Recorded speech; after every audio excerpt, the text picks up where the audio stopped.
So, addition of decimal numbers.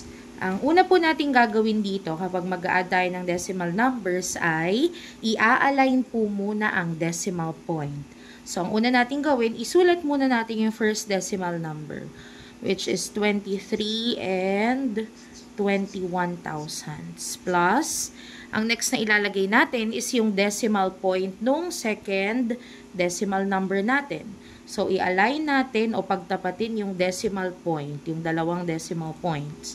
So, decimal point, katabi ng decimal point nito is 1, and then 2, and then 3. Ang katapat naman nito ng nasa left ng decimal point ay 5. So, para hindi tayo malito, pwede natin lagyan ng 0 lahat ng walang katapat. So, lagi pong tatandaan na kada digit sa ating decimal number, isa lang po dapat ang katapat niyang digit. Hindi pwedeng dalawang digit ay katapat ng iisang digit. So, after po nun, pwede na tayong mag-start mag-add.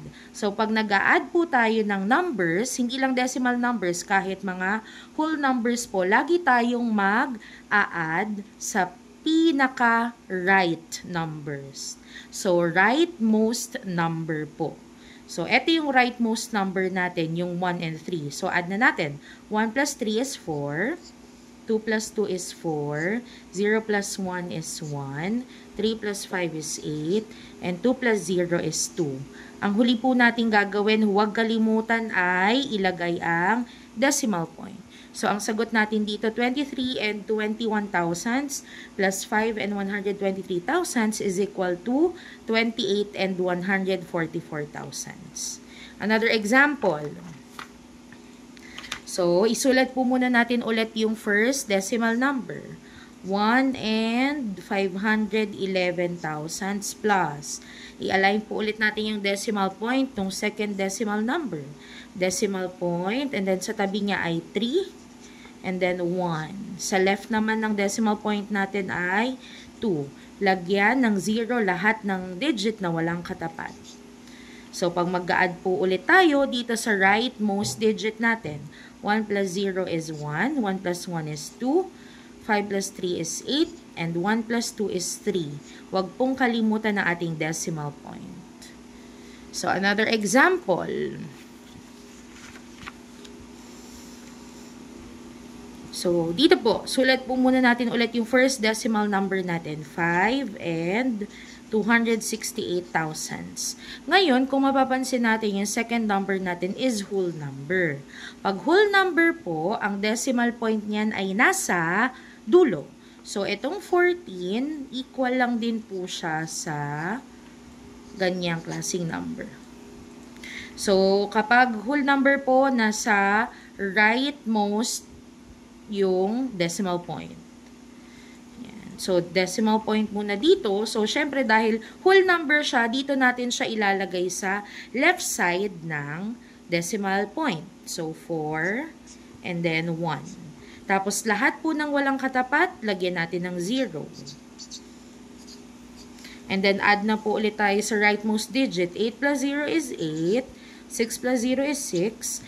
2 plus 0 is 2. 5 plus 4 is 9. And 0 plus 1 is 1. Tapos, wag po kalimutan ang decimal point. Next. So, another example. 12 and 11 hundredths.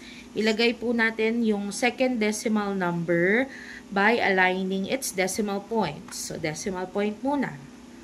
Yung nanditong digit ay 8, and then 9, and then 9. Nasa left ng decimal point natin ay 5. Lahat po ng walang katapat, lagyan po natin ng 0.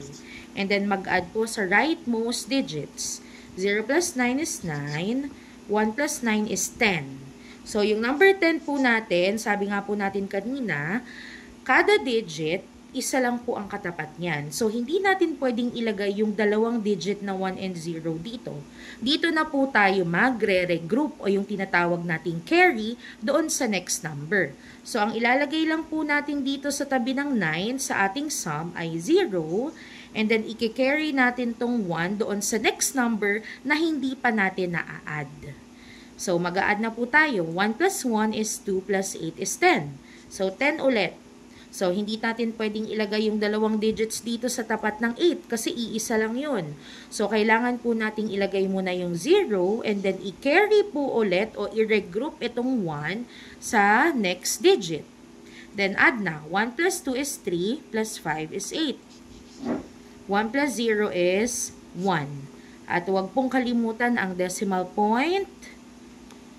So, 12 and 11 hundredths plus 5 and 899 thousandths is equal to 18 and 9 thousandths.